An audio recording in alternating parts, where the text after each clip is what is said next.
All right, so welcome to the fourth video of our Chapter 3 lecture.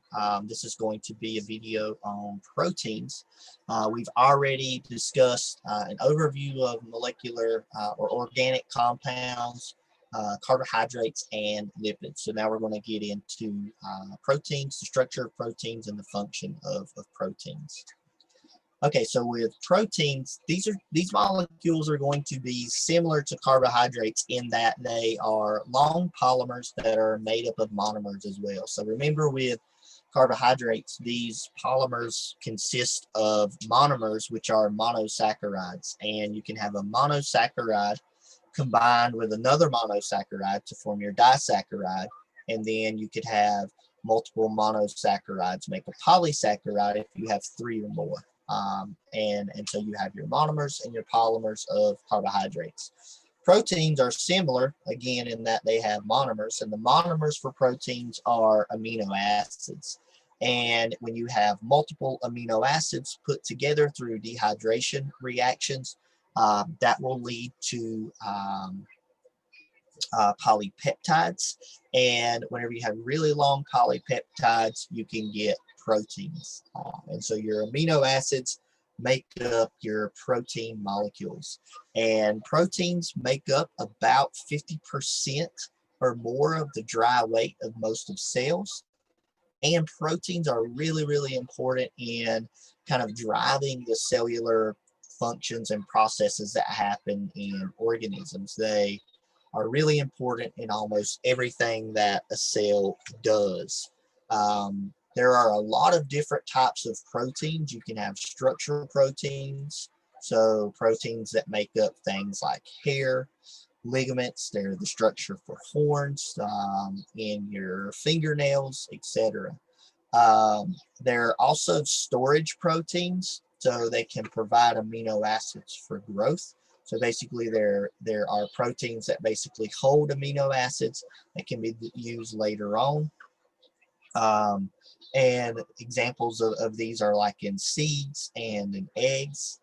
We also have contractile proteins which help with movement. So proteins, for example, in our muscles, so the actin and myosin proteins that help our muscles to contract. And then there are also transport proteins which help move things around our body. So example, hemoglobin is a protein that allows oxygen to move all throughout our body. Proteins also serve as enzymes, which are really important for helping chemical reactions occur. And some enzymes that we use kind of on a daily basis are like cleaning enzymes. So we use enzymes in our cleaning products to help break down molecules, and that's how we actually are able to remove those substances from, say, our clothes, furniture, etc. But enzymes are also important because in our bodies they help chemical reactions happen, and we'll talk a little bit about that over the course of this video. Now, as we already stated, proteins are made up of monomers, which are amino acids. And humans or living organisms have 20 different kinds of amino acids. Every amino acid has a similar structure. They will have a carbon that's in the center of the molecule. And then that carbon will have 4 different atoms or groups attached to that carbon molecule. 3 of those functional groups are always the same. You'll have a carboxyl group, which is a COOH molecule. You'll have an amino group, which is an NH2. Also, you'll see it as an NH3 molecule a lot of the times, and also a hydrogen atom. So a carboxyl group, an amino group, and then a hydrogen atom, which are always attached to the carbon atom of an amino acid. Where amino acids differ is the R chain or the side group. And so that side group really determines what amino acid it is and the different chemical properties of that amino acid. All right, so here we have a review question real quick. Which of the following is not made up of proteins? So take a minute, look at these four possible answers, and decide which of these are not a protein. All right, hopefully in answering this question, you chose cellulose. And so remember, cellulose is a carbohydrate. Hair, muscles, and enzymes have proteins in their structures, and proteins are a core component in the development of those structures. All right, so as we mentioned, amino acids have those common atoms and functional groups. So here you have your amino group, you have your carboxyl group, and then you also have your hydrogen atom all attached to that central carbon atom. The big difference in amino acids and what determines the amino acid is that side chain. The side chain is going to be different for every single amino acid. So as we can see here, leucine has this specific side chain, this functional group, and serine has this specific side chain and functional group. Now, while the functional groups differ between amino acids, leucine will always have that particular functional group. Serine will always have that particular functional group, but the functional groups differ between the 20 different amino acids. And now, as we also see with these functional groups, this side chain is hydrophobic and this side chain is hydrophilic. And that's going to give specific properties to the amino acid. And so these amino acids will either be hydrophobic or hydrophilic based off of the properties of that functional group and side chain. The amino acids will be put together to form polypeptides, which are your polymers of proteins. So your amino acids will be put together through dehydration reactions, just like with carbohydrates and lipids. But the bonds that are formed between amino acids are called peptide bonds. And so we refer to the longer chains, the polymers, as polypeptides because of those peptide bonds that exist. And so a protein that is functional will have one or more polypeptide chains that are folded or twisted or coiled into a specific shape. So proteins can be made up of several different polypeptide chains, or they could be one single polypeptide chain. So here we have a figure that's showing two amino acids being put together through dehydration reactions.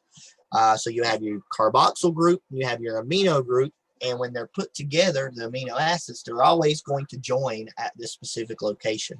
So the OH on the carboxyl group will join with a hydrogen in the amino group, and that OH and H molecule is going to, or atoms are going to lead to the formation of that water molecule that's lost, and it will form a peptide bond between that carbon and that nitrogen atom. The carbon on the carboxyl group, and that leads to the formation of that peptide bond. And so as you get multiple of these amino acids to be put together, you get your polypeptide, which again can lead to the formation of proteins. Whether or not it's a single polypeptide or multiple polypeptides just depends on the protein that's being formed. So here we have a video of the process in which kind of the proteins will form and undergo shape changes based off of the sequence of amino acids that make up that polypeptide. Most proteins are folded into a complex globular shape. Each protein molecule consists of one or more chains of amino acid monomers. The amino acids are linked by peptide bonds, so a protein polymer is often called a polypeptide.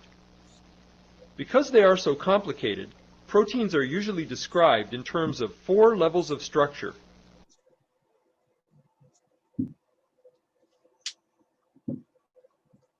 Okay, so we'll talk about those 4 different levels of structure later on in the video, and those 4 levels of structure are really going to be important in determining how that protein's properties are. And so like we mentioned, proteins will use 20 different amino acids. So all proteins are made up of various combinations of those 20 different amino acids, and that can create polypeptides that are anywhere from hundreds of amino acids to thousands of amino acids in length. And the specific sequence of those amino acids really determine the three-dimensional structure of each protein and polypeptide. And so the primary sequence, so just the order of amino acids, determine how those proteins are going to fold in, those polypeptides are going to fold in on one another. And so that three-dimensional shape determines the specific function of the protein, which again is related by the order of those amino acids. And so all proteins work by recognizing and binding to some other molecule. And again, that's going to be determined by the shape of that protein as to which molecules they're going to bind to. So here we have a figure showing the primary, secondary, and tertiary levels of structure of a protein.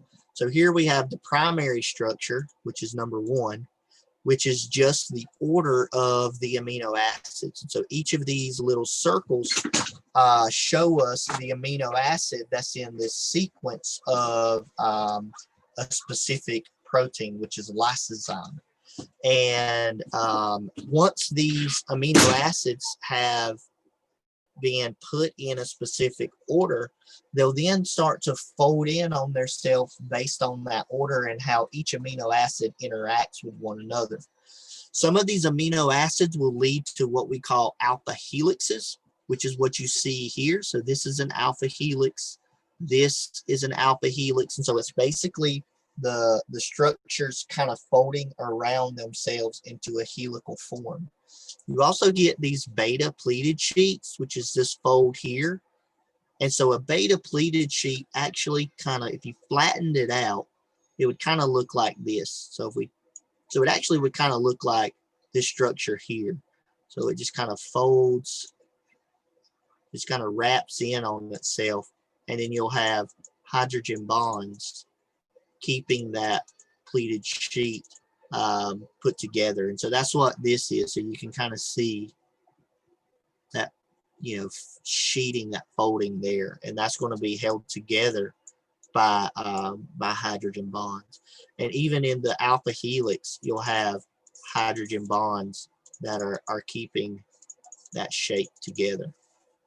And now once you have all of these secondary levels of structure in the proteins to form, like up in that top right figure, let me get my laser pointer.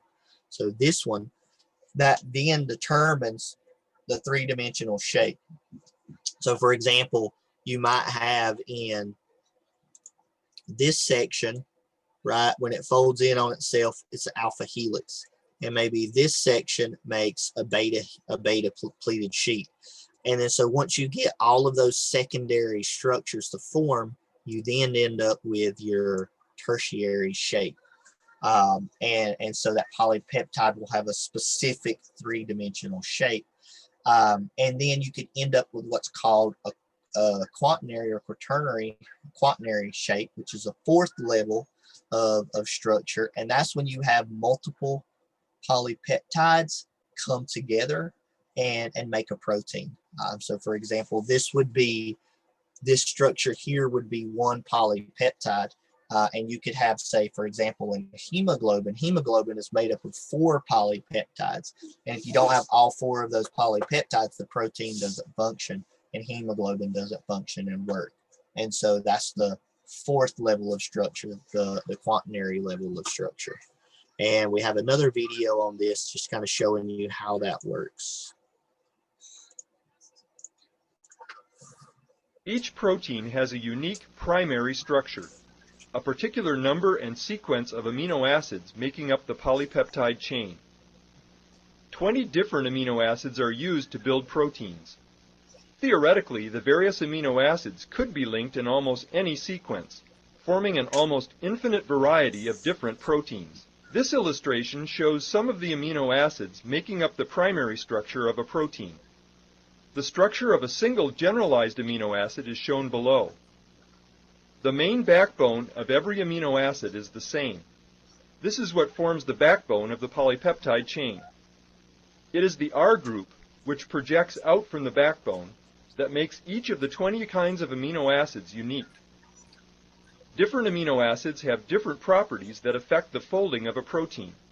Thus, primary structure ultimately determines the shape of a protein, which determines its function.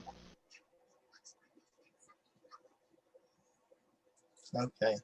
And so notice there that they said the primary sequence of amino acids determine its structure, and then the structure determines its function. And so if you have a variation in that protein's structure, then you're going to change the function of that protein. So any change in the shape of the protein leads to a change in the function. And this can happen whenever you have substitutions of amino acids for another amino acid, which can lead to very different structures and ultimately functions in the shape of in the protein. One good example of this is sickle cell disease.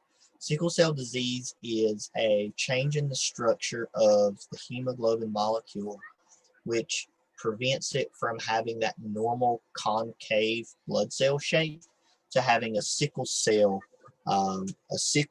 shaped red blood cell. And that change is made up from changing just one amino acid in that amino acid sequence. So you can see here in this figure that protein number, what number is that? 6. Protein number 6, this glucine, changes to a valine, and that one changes the way that polypeptide will fold around itself. So you can see here you have this normal polypeptide shape.